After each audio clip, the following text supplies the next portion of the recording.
नमस्कार। डॉक्टर अशोक कुमार मिश्रा के इस चैनल में आप सभी का हार्दिक स्वागत है, अभिनंदन है। आज हम बात करेंगे नई शिक्षा नीति 2020 के विषय में। दरअसल इस शिक्षा नीति को लेकर अभी तक विद्यार्थियों को बहुत सारी चीज़ें स्पष्ट नहीं हैं। उन्हें पूरी तरह ये समझ में नहीं आया है कि इसका हमको क्या लाभ होगा, या नई शिक्षा नीति के ऐसे कौन से बिंदु हैं जिनका वो भविष्य में अपनी पढ़ाई करते हुए लाभ उठा सकते हैं। अर्थात उनको अभी तक नई शिक्षा नीति के संपूर्ण पक्ष अथवा बिंदु पूरी तरह स्पष्ट नहीं है। आज के इस वीडियो में हम प्राइमरी और उच्च शिक्षा तक के सभी बिंदुओं पर बात करेंगे और उन बातों को स्पष्ट करेंगे जो चीज़ें विद्यार्थियों को समझने में कठिनाई हो रही है। दरअसल सबसे पहले हमें ये समझना है कि इस शिक्षा नीति का उद्देश्य क्या है। इस शिक्षा नीति का उद्देश्य भारत को विश्व में एक ज्ञान महाशक्ति के रूप में स्थापित करना है और इस ज्ञान महाशक्ति के संवाहक बनेंगे हमारे विद्यार्थी, हमारी युवा पीढ़ी, जिनका ज्ञान जितना विस्तृत होगा, वृहद होगा और जितना विविधता लिए हुए होगा, उतना ही भारत एक ज्ञान महाशक्ति के रूप में प्रभावशाली देश बन पाएगा।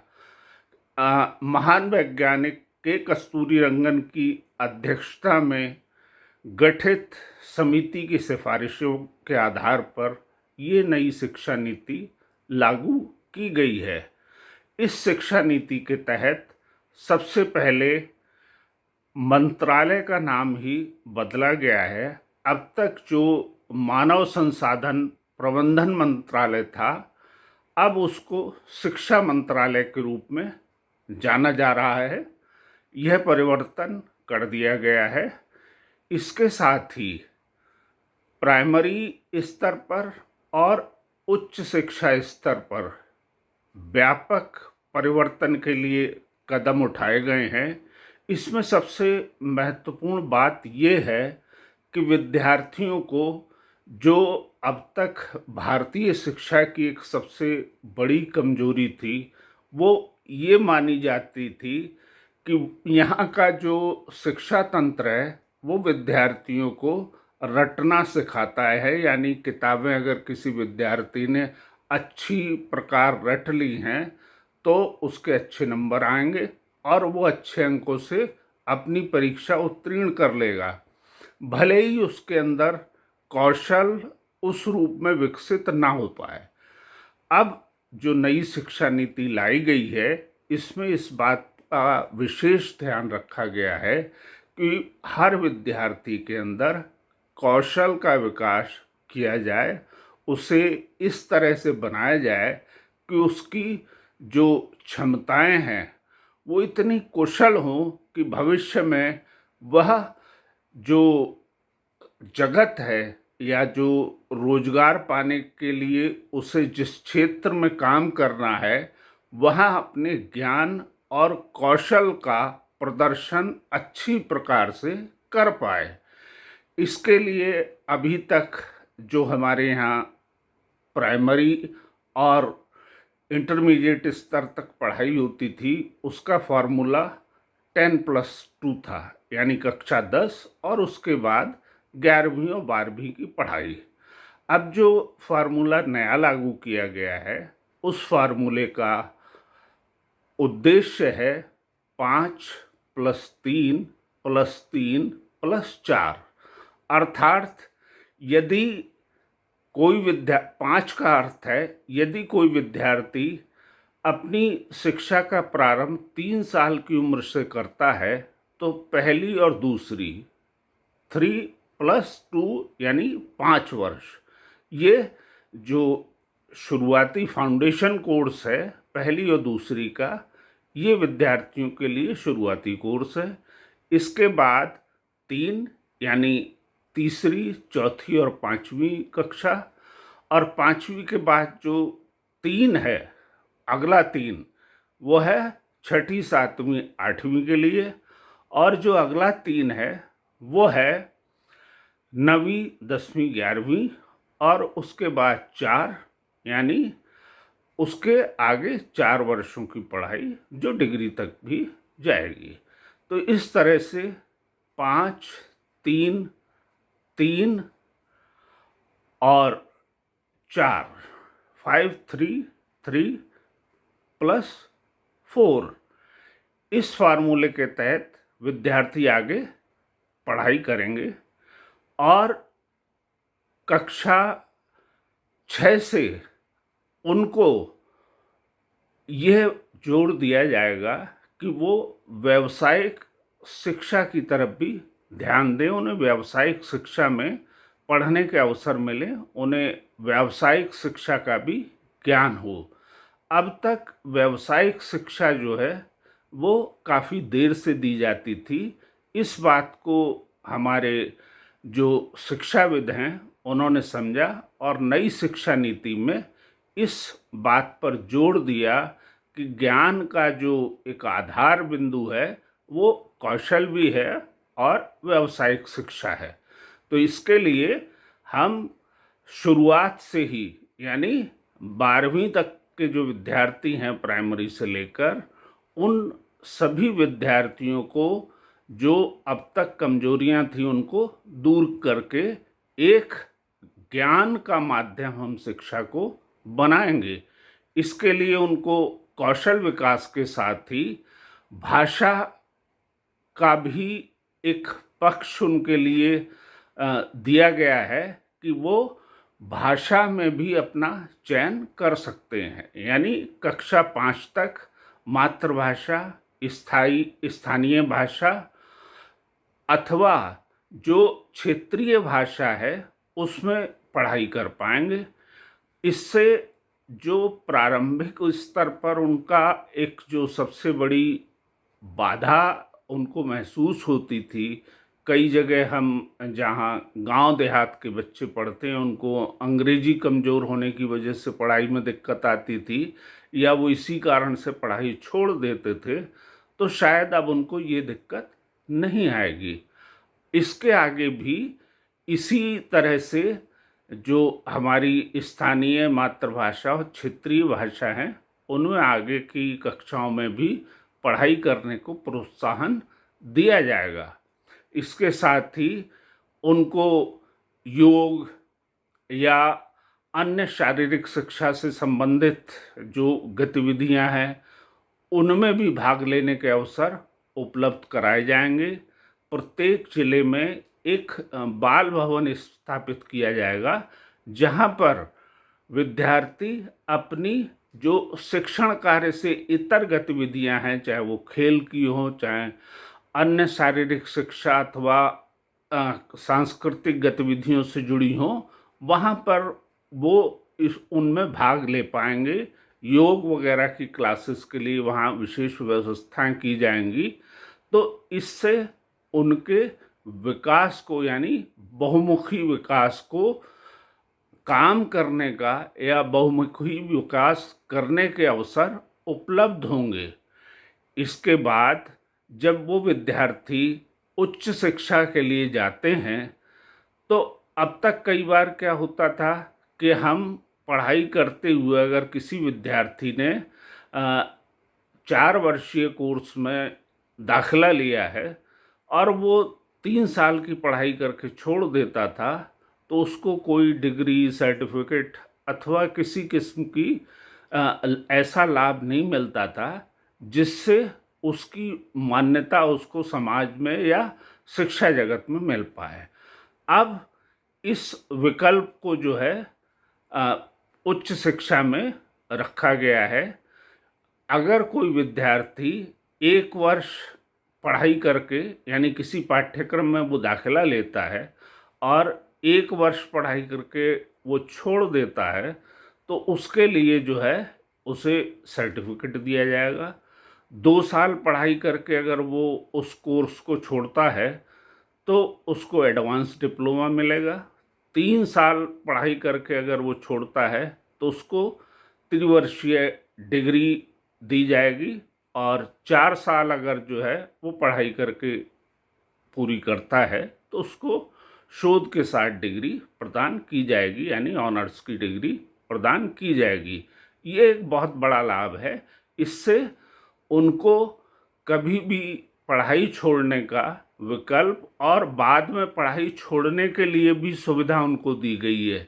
इसके लिए ये किया गया है कि एक एकेडमिक क्रेडिट बैंक, इसकी स्थापना की गई है, जहां सभी विद्यार्थियों की शिक्षा संबंधी गतिविधियों का एक रिकॉर्ड रखा जाएगा।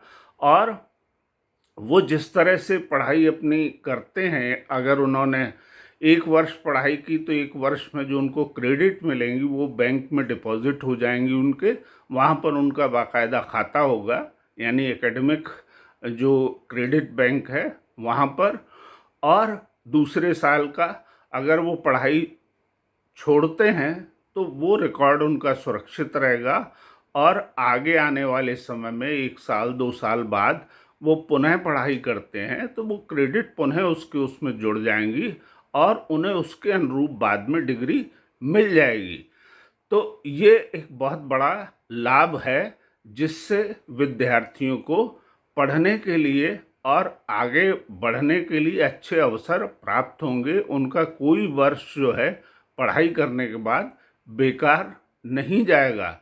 इसके साथ ही उच्च शिक्षा में अब तक जो पढ़ाई होती थी वो मुख्य जो विषय थे या जो मुख्य स्ट्रीम थी वो कला, यानी आर्ट साइड, विज्ञान और वाणिज्य, इन्हीं के अंतर्गत पढ़ाई होती थी। लेकिन अब इसके साथ ही भाषा, कौशल विकास और सहपाठ्यक्रम को भी शामिल किया गया है। यानी अब 6 स्ट्रीम में पढ़ाई होगी और जिस कोर्स में विद्यार्थी एडमिशन ले रहा है वहाँ पर उसको इन विषयों में से 6 विषय लेने होंगे, जिनमें 2 मुख्य विषय होंगे और वो 2 मुख्य विषय अंत तक रहेंगे, जिसमें परिवर्तन संभव नहीं है। बाकी जो स्ट्रीम है, 6 स्ट्रीम जो हैं, इनमें से वो कुल मिलाकर विषयों का चयन करेगा। यानी उसको 6 विषय पढ़ने हैं तो 6 में से 4 विषय जो है वो अपनी पसंद के ले सकता है और 2 विषय उसके जो अंत तक चलेंगे। तो सभी स्ट्रीम में से उसको 2-2 विषय लेकर इस तरह से पढ़ाई करनी होगी। तो इसका सबसे बड़ा लाभ ये होगा कि उसे विज्ञान को पढ़ने का भी मौका मिलेगा, उसको कॉमर्स पढ़ने का भी मौका मिलेगा, उसको अन्य दूसरे विषय भी पढ़ने का अवसर प्राप्त होगा। और कौशल विकास जैसे पाठ्यक्रम शामिल होंगे तो उस प्रत्येक विद्यार्थी के अंदर एक कुशलता का जो स्तर है उसमें वृद्धि होगी और इसका लाभ बाद में उसको मिलेगा। और उच्च शिक्षा में जो दाखिले की प्रक्रिया है उसके लिए भी थोड़ा सरल बना दिया गया है और समान बनाने की कोशिश की गई है। कॉमन एंट्रेंस टेस्ट के माध्यम से सभी विद्यार्थी एक टेस्ट के आधार पर ही अपना दाखिला सुनिश्चित कर पाएंगे। इसके साथ ही जो शिक्षा के नियमित जो संस्थान हैं, यूजीसी, एआईसीटी, इस तरह की सभी संस्थानों को समाप्त करके एक नियामक बॉडी बनाई जाएगी जो संपूर्ण शिक्षा व्यवस्था को नियंत्रित करेगी और उसके निर्देश ही संपूर्ण शिक्षा व्यवस्था पर लागू होंगे। तो इससे जो विसंगतियां होती थी अलग अलग राज्यों में, अलग अलग जो विश्वविद्यालय, वो तमाम समाप्त होंगी और विद्यार्थी एक शिक्षा नीति के तहत अपनी पढ़ाई कर पाएंगे। अब तक विद्यार्थियों को ये लगता था कि विदेशी विश्वविद्यालय में बहुत अच्छी पढ़ाई होती है, तो अब सरकार ने ये भी फैसला किया है कि जो विदेशी विश्वविद्यालय हैं वो भारत में अपने कैंपस खोल सकते हैं।